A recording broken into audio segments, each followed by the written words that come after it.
So Sola the Bang, one of my YouTube subscribers, has asked me to share my opinions on what's going on the civil unrest in Baltimore. And this is a topic that he's asked me to comment on before, not this very instance, but the same topic, and it just keeps happening. And every time this something like this has happened, like what happened in Baltimore, and for those that don't know, I don't know if you're living under a rock, but this guy Freddie Gray encountered some police on the street, looked at them, decided to run away from them, was chased down, arrested, thrown in the back of a paddy wagon. Shortly thereafter, further down the road, turns up with a broken spine. And the police are looking into it. And here's the problem, right? Like,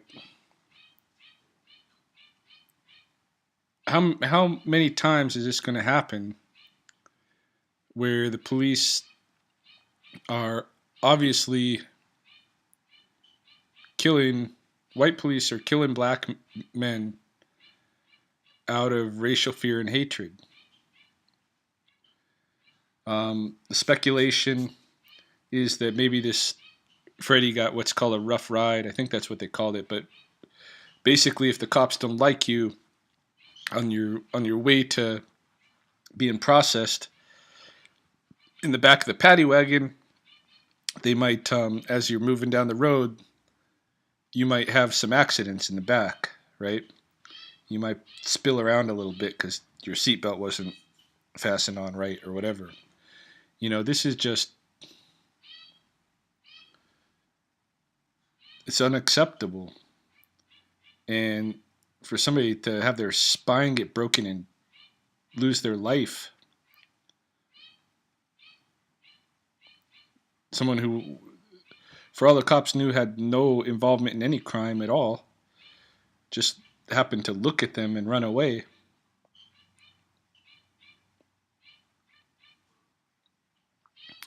And they're looking into it. And this is, let's look at another instance, right? Boston Marathon, a couple of years back. A couple of young guys set some bombs off. People die, people get injured.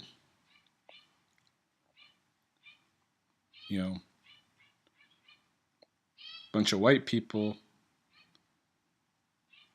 enjoying the race and running in the race. And what do we see? We see a very public manhunt. Immediately, the police are going to find these guys and bring them to justice right now. And once they've got they've figured out who it is, it's all over the news. These are the guys that did it. We're tracking them down. There's a really public manhunt, a fairly public assassination of one of the guys. The other brother gets away. He's tracked down, relentlessly tracked, till he's brought in alive. Luckily, because the cops did try to assassinate him too. Nobody blinked an eye about it. No problems with it, because these guys had done something that was really bad. That's not going to be tolerated. So then why is it when a couple of cops have obviously done something really bad that shouldn't be tolerated, like killing a guy in the back of the paddy wagon, who for all they know is innocent of everything, and in either case they got no clue who this person is, but he's a black man, and they were bent on assaulting him, and just happened he died in the mix. So why is that allowable at all? Why is it when something like that happens, then the cops are saying, well, we're looking into it, and they got to dot all their I's and cross all their T's and all that stuff, and we'll see it come out in the courts maybe. Why isn't it not like right now these assholes are being grabbed up and publicly paraded and shackled and thrown in a cage like the animals who they are? You know? And Soul of the Bang keeps asking me to comment on these things. You know, the last one, cop shoots a guy in the back like 10 times and then tampers with evidence. You know, at least in that case, he was immediately fired and arrested and thrown in the jail. Now, what's going on in Baltimore? Apparently, the cops in Baltimore have killed 7 people this year. You know, is it any surprise that like people are pretty upset now? You know, and somebody gets thrown in a paddy wagon with no reason for arrest, and they end up dead. You know, it's totally unacceptable. The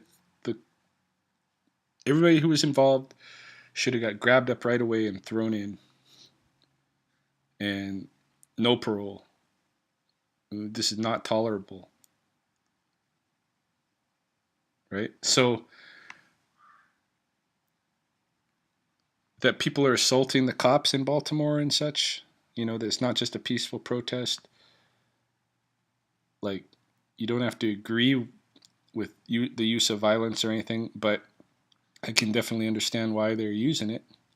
And maybe this is what, you know, it's come to. And unfortunately, then they call in the National Guard.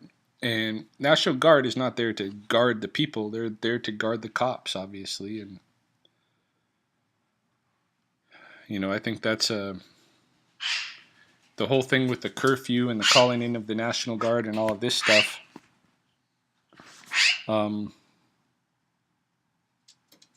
I don't agree with it. It's a form of martial law, right? So it's un-American. You know, that National Guard is the people's National Guard, not the government's, not the military, or not the cops. The cops are supposed to be the people's cops. Government's supposed to be the people's government. So, you know, something's wrong when this kind of thing goes on, and you have suddenly you realize that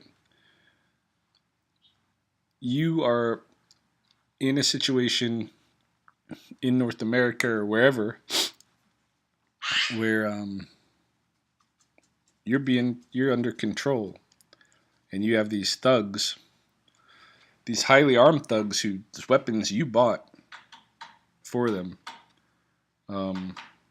leveraging that control with violence.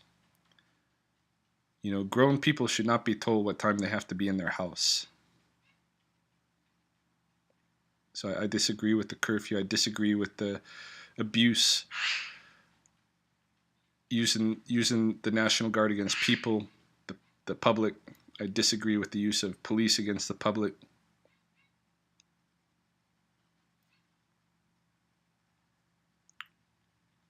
And I disagree with the way that they handle the whole situation, you know. Is there going to be a race war? No, it's not going to be a race war. But I think now everybody's getting pretty tired of seeing these cops